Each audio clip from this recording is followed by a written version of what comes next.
Hey everyone, welcome back to String Cheese and Applesauce, where today we're going to do another episode of MOC Monday. And today we're looking at my Lego mock of a train station. So what I've done is put a piece of straight track right here in front, just so you can see the scale of this thing. And this is really kind of designed based on a train station that you would see in a small town. Just along kind of like a passenger train line or a freight train line, basically any type of train line in the late 1800s to early 1900s in the United States. So we've got this platform right here that when the train pulls up, the workers can either load the freight or passengers can get on and off the train. So that's more or less the area of interaction with the train cars. And then we have a few steps because it's a raised platform. So I've got a few steps going on the sides there. And let me go ahead and move this track out of the way. And we'll kind of go around. So you'll see this roof line, how it extends really far out. It's meant to do that. And there's these little kickers that kick out the sides of the building to help support that roof. And I'll show you how I created this low sloped roof and then this higher sloped roof at the top. But it's meant for weather protection, so when people are waiting on the train they can just stand under this little roof awning portion. And then architecturally it just continues all the way around the building. And you can see on this side it's some entry doors that go into the actual train station,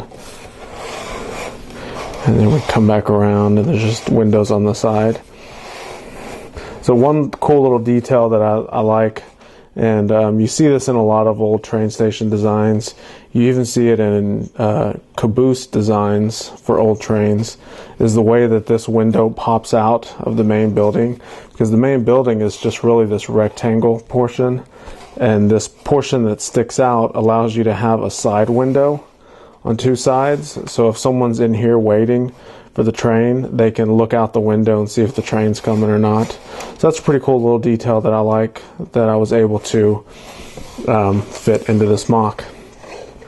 So you could see the color scheme is most of this brown color. There's obviously the tan of the dock area, and then we have this nougat color, and then we have dark bluish gray that accents these kind of, what they would really be is probably like steel kickers that kind of come out from there. So I wanted to use something that would maybe represent a steel color, and then the black shingle type of roof. So that's really the color scheme. Oh, and I did the windows and doors all in black. So the black highlights match real well with this brown color. I did have someone ask me before in one of my videos or hauls or something, I can't remember where it was, but someone asked the question of, no, it was on Instagram, that's what it was. So someone asked me on Instagram, they said, where do I get all the parts to build my mocks? And the answer is really most all of these parts. I would say of this mock specifically, probably 95% of them are just parts that I've have from all the sets that I've bought over the years. So it's just pieces from my collection. I would say the only thing that maybe was brick linked was these masonry profile bricks. And these are the opposite side. So you just see the horizontal lines. On the other side of this brick is the masonry profile. And you'll see that when we look on the inside, you'll see all those masonry. But I wanted that kind of siding look on the outside and not a brick look, so that's why I use that. So I have a lot of these, and I know I've brick linked a good quantity of them. Everything else is all from personal collection. So let's look at, so we've kind of seen the outside, nothing real, we covered it all out here. So let's look on the inside. And you're kind of looking at this and you're probably saying, well, how do you look on the inside? There's no hinge, there's nothing that opens. Well, this is built similar to my modular style buildings where you can pop the roof off. So there's the roof. And you can see when I tilt this up, there's the inside. And then you could see, I'll zoom in right here. You can see right there, there's the inside face of those masonry profile bricks I was talking about. So from the inside, it looks like it's a brick building, but that's kind of not the look I was going for on the outside. I wanted this horizontal line.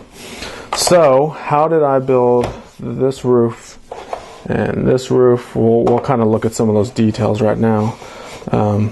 It's actually really easy. The hard part was trying to get this to line up, and I'm really still not pleased with these ridges on how they can't really meet quite right, but I think I did a pretty good job of laying it out the way it is. So here's how these are sloped, and watch carefully. So they hinged open. So you can see now it's fully accessible through that. I mean, it was really accessible before that, but now it's really accessible. So the way it's done, it's basically a Technic plate that has one of those modified plates with a little Technic connector connected with this 3 long Technic pin in there. And those Technic plates connect to this big plate portion that I have here as the roof. And then when I fold it down, I have these slopes, and then that plate, you can see it rests on that slope, and that's kind of where it stops and creates that sloped roof portion. So we have that on basically all 4 sides. Now I did have to do this one and this one, the 2 long panels. I actually had to do them 1 plate higher, I believe. Let's see that one there. Yeah. So these had to be 1 plate higher because when I had them at the same height, they were always bumping into each other. So you can kind of see right here that they're a little bit higher right there, but from a distance, it really doesn't look that bad. But same thing, you can see we've got these Technic plates with that little modified 1x2 plate with the Technic pin connector. So I've basically connected all those Technic plates. I've got my slopes, so that's where this hits, so it doesn't keep going and break off essentially. And then this side, you can see that little bay window in there. That's the window I was talking about from the outside. So the bay window, I actually just put a few more bricks and some slopes there. So the same thing when this piece slides down, you can see how it's resting right on the top of those slopes. So that creates my lower sloped roof. So you can kind of see from a distance, the angles really work pretty well. And I was thinking of filling in some plates here, but I think that would more or less accentuate the fact that these are a little bit higher. What I may do is just fill in this little area with some more plates. But like I said, from a distance, the low slope kind of looks pretty good. And then this portion was actually real easy to make. You can see it's a gable roof, which means you have these triangular portions on both sides, and then you just have 2 roof surfaces that go down on each side. And it's basically an exposed structure in there. So it's the same concept as the low sloped roof, but what I've done is created a 90-degree connection. So it gives me that perfect triangular end point over here. But what I've done is use these 90-degree axle joiners that are used in Technic elements, and then connected all of that with Technic pieces to these modified 2x2 plates with a little Technic connector. So I have a spine of connections running all the way down the middle with these 90 degrees every so often.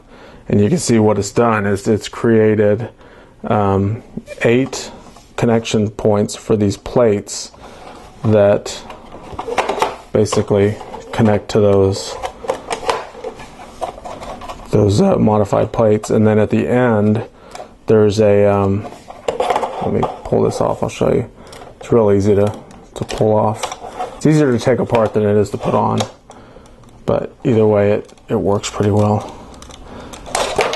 There we go. So there's the ends right there. You can see there's the axle that's sticking out, and what I've done is use one of these elements because it has the little plate at the bottom that you can connect to studs. So I stick one on this end, one on this end, and then both of those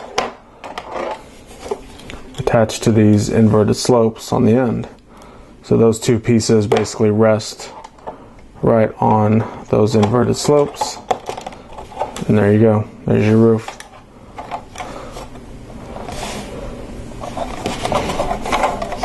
So the only other thing that I probably want to do, well, there's two things I probably want to do. The inside of the train station, as you noticed, is not finished out. I typically have not been finishing out a lot of my MOCs because they're mostly, when I set them up, they're for really just kind of display only. And there's really not a lot of playing with or action going on the inside. If I was using these for, you know, like a stop motion set or some sort of, I don't know, other purpose than just display, I would probably finish out the interior. So it's on my list of things to do. It's not a high priority thing though. So that's one thing I would do. The other thing I was thinking of doing was actually maybe putting a gable right here with a skylight, or maybe two of them right here, just to add a little bit of interest to the roof area, because right now it just kind of bothers me that that's just that full black surface all the way across.